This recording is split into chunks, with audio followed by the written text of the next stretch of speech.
So I've been craving for eforiro and white rice, and luckily for me, I was able to get hold of the ingredients in my freezer when I check in.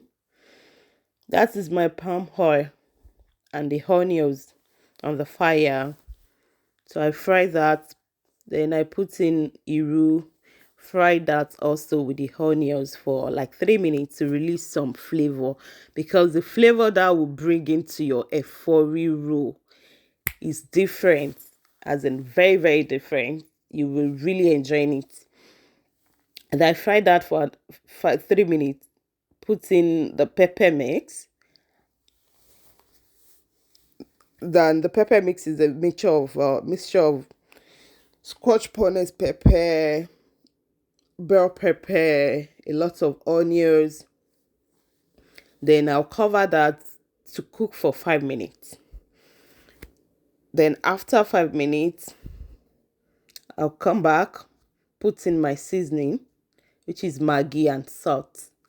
That is the only thing I put in my own eforiro, because it will give me the local feeling you get. Because any other thing aside from Maggi and salt, I'm not in for my own eforiro. And that is my fresh fish. I put in the tilapia fresh fish. So I take the tilapia away from the mixed pepper, so it won't scatter. So I'll be able to enjoy my craving now. Then that is the protein. So I cover the protein with the mixed pepper to cook for 5 minutes to release flavor, and the pepper mix will be able to fry also. And now I put in the veg, which is spinach, and the spinach is already pre-boiled, so it will stay long on the fire. It will stay for 2 minutes.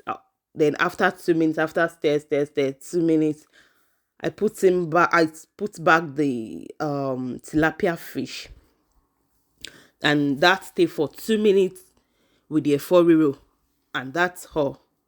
The eforiro is done. Eforiro has no stress for you to cook eforiro. Just get the ingredients, which is iru is the main thing. Then you can use any protein of your choice.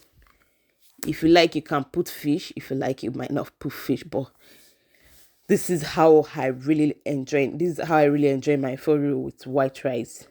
And that is it, guys. He's done.